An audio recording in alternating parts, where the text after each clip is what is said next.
Hey, what up everybody, this is Stevie Breach coming to you, counting down until WrestleMania 31. Just have given my last few thoughts on the big match that's Sting versus Triple H, coming all the way down to the end.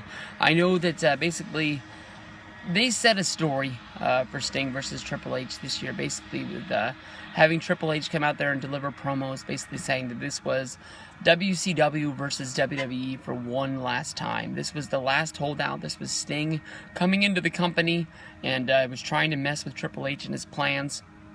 And, Triple H was having to stand up for the company one more time, much like he did during the Monday Night War, and making sure that WCW would not win. Almost trying to convince the WWE Universe that he is the babyface in this whole deal, even though it is Sting trying to come in and take that firm grasp that the McMahons and Helmsley era has over WWE right now. With the Authority basically handpicking champions and making guys' life a living hell.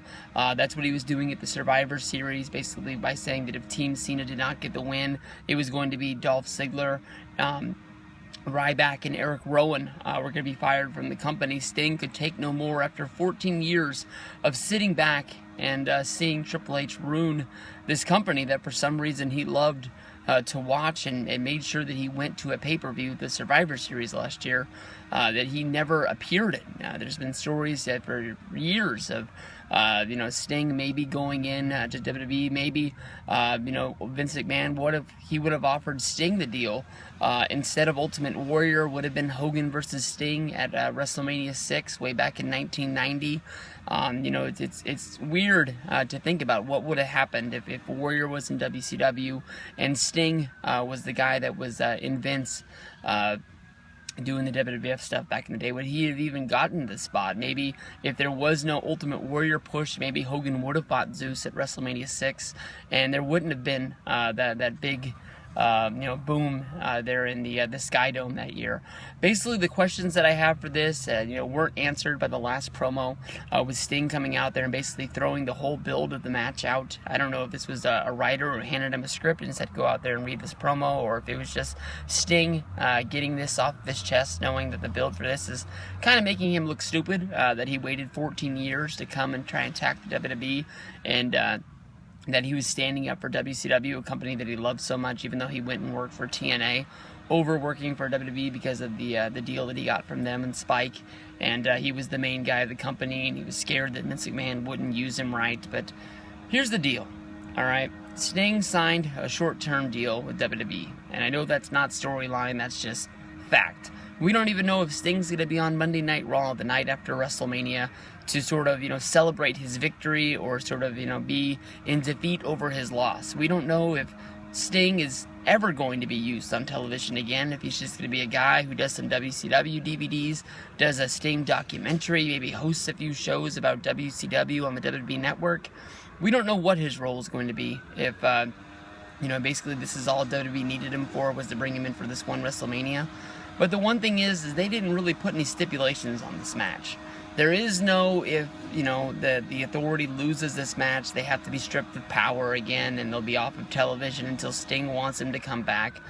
Sting might not be on that Raw. He might be on that Raw after WrestleMania as well, but Triple H is going to be there. Stephanie's going to be there. Vince is going to be on the back with his headphones on, waiting until the time WWE really needs him to make a return to television to give him that big boom and sort of pop a little bit into their step. And maybe he normally comes back around the fall, jumps on television for a few weeks, makes it seem like it's a big deal. People are excited that Vince is back. They change the channel from Monday Night Football. They watch a little bit of Monday Night Raw because they know when Vince is around, he's going to be shaking up the deck and something good's going to be coming out of this. But Sting didn't put any stipulations out there. Triple H and Stephanie, even last year, when you look at WrestleMania 30, they basically lost twice. They lost in the opener to Daniel Bryan, and then they lost in the main event when the Evolution group with Triple H and Stephanie out there on the outside, they weren't able to overcome Daniel Bryan and the Yes Movement, and Daniel Bryan won the championship. And then he tried to come out there and get a match on Monday Night Raw, but the Shield came down and interfered, and from there it went to the Shield versus Evolution for a few matches. But even though Daniel Bryan won the championship, the Authority got the win in the long run. Yeah, they didn't break his neck and hurt his shoulder, but Daniel Bryan fell because of his injury. If you look at WrestleMania 31's card, he's on the ladder match for the Intercontinental Championship. There's a lot of people picking him to win. I think that Dean Ambrose is going to get the win, but in the long run, the Authority is making Daniel Bryan look like he really is a B-plus player. He sells a lot of T-shirts. He gets the chance. He gets the fans to chant and scream when he comes out. So they buy tickets knowing that they're going to see Daniel Bryan wrestle because he is one of the best wrestlers in the United States right now.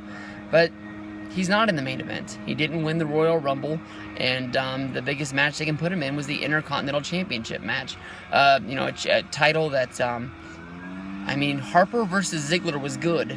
But it takes me a good little while to think of what the best Intercontinental Championship match that I've seen in the last few years that's really mattered in the long run. Daniel Bryan, he's going to be at Access. He's going to be making some appearances WrestleMania weekend, and people will be excited to see him, and people will be excited to meet him and get a picture with him. But he's not in that main event. Roman Reigns is, because that's the guy that thinks going to be doing it. So honestly, in my mind, they should have put some sort of a stipulation on there to get it a little bit more pumped up. But seeing Sting at WrestleMania inside of a WWE ring, doing what he does best, is going to get me pretty excited for WrestleMania 31. I'm glad that I'm going. I'm pumped to see this match. Sting was never my favorite guy, but I think he's going to have a great match against Triple H.